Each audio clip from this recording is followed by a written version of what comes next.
আসসালামু আলাইকুম, সবাই কেমন আছেন? আশা করছি ভালো আছেন। কি আর বলবো, কথা বললেই দোষ হয় আমার, তারপরও বলতে হয় নির্লজ্জের মতো। কারণ আমি মনে করি যেটা সত্য এবং যেটা ন্যায় সেটা মানুষের কাছে বলা উচিত। সত্য এবং ন্যায় সকলের কাছে ভালো লাগবে না, এটাই স্বাভাবিক। দেখুন, একদল আন্দোলন করলো, মেয়েরা একদল মেয়েরা আন্দোলন করলো যে তারা সিগারেটের বৈধতা চায়। রাস্তাঘাটে তারা কেন সিগারেট খেতে পারবে না? তারপরে তাদের পোশাকের বৈধতা চায়, তারা যে কোনো পোশাক পরেই তারা মানুষের সামনে রাস্তাঘাটে আসতে চায়। এটা একদল মেয়ে বা মহিলারা আন্দোলন করে যেভাবে হোক তারা চাচ্ছিল। এটা রমজান মাস। আবার আরেক দল আপনারা প্রতিবাদ করবেন, ভালো কথা, কিন্তু মহিলাদেরকে দিয়ে প্রতিবাদ করতে হবে, এই সিস্টেমটা কোত্থেকে আসলো ভাই? এটা আমি জানি না। আমি আমি কখনো কল্পনাও করিনি, বিশেষ করে ধর্মীয় বিষয়ের দিক দিয়ে যেহেতু চলে আসছে। মহিলাদেরকে কারা রাস্তায় নামালো? মহিলাদেরকে যারা রাস্তায় নামায়, মহিলাদেরকে যে নিয়ে যারা আন্দোলন করে রাস্তায়, তারা কেমন ধার্মিক হতে পারে? এটা আমি আপনাদের কাছে প্রশ্ন ছুড়ে দিলাম। আপনারা এটা বের করেন।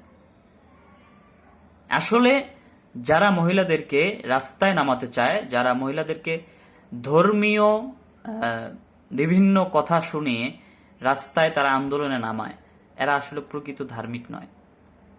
এরা হচ্ছে ধর্ম ব্যবসায়ী, সহজ ভাষায় যেটা বলা হয়। এরা হচ্ছে বাংলাদেশের ভাবমূর্তি নষ্ট করতে চায়। এরা বাংলাদেশের উম, বর্তমান যে প্রেক্ষাপট, এই প্রেক্ষাপটটাকে আরো নষ্ট করে দিয়ে বাংলাদেশটাকে এরা, মানে কি বলবো, বাংলাদেশটাকে শেষ করে দিতে চায়। এরা এরা মানুষের মাঝে কখনো শান্তি চায় না। এরা সবসময় চায় যে মানুষের মাঝে একটা গন্ডগোল লেগে থাকুক, মানুষের মাঝে একটা সবসময় আতঙ্ক হয়ে থাকুক, মানুষ সবসময় মানুষের মাঝে একটা মানে বিশৃঙ্খলা লেগে থাকুক, এরকমটাই এরা চায়। প্রকৃত ইসলাম কখনো এটা বলে না যে একদল মহিলা তারা আন্দোলন করেছে অন্যায় কাজ করার জন্য, আরেকদল মহিলা রাস্তায় নামবে তাদের বিপক্ষে আন্দোলন করবে। এটা কখনো ইসলাম বলে না। এদেশে কথা বলার জন্য হাজারো মানুষ আছে, এই দেশে সত্য এবং ন্যায় কথা বলার জন্য হাজারো পুরুষ আছে। সুতরাং আমি মনে করি যে যারা এই রমজান মাসে মহিলাদেরকে রাস্তায় নামিয়েছে, তারা কখনোই দেশপ্রেমিক নয়, তারা কখনোই ধার্মিক নয়। তারা হচ্ছে একটা স্বার্থান্বেষী একটি মহল। তারা এই দেশটাকে তারা নষ্ট করতে চায়, এই দেশের ভাবমূর্তিকে নষ্ট করতে চায়, এদেশের ধর্মীয় মানুষের ধর্মকে তারা নষ্ট করতে চায়।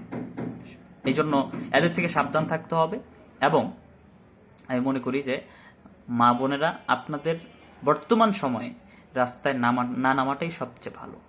কেন আপনারা রাস্তায় নামবেন? হুটহাট করে রাস্তায় নেমে আসেন।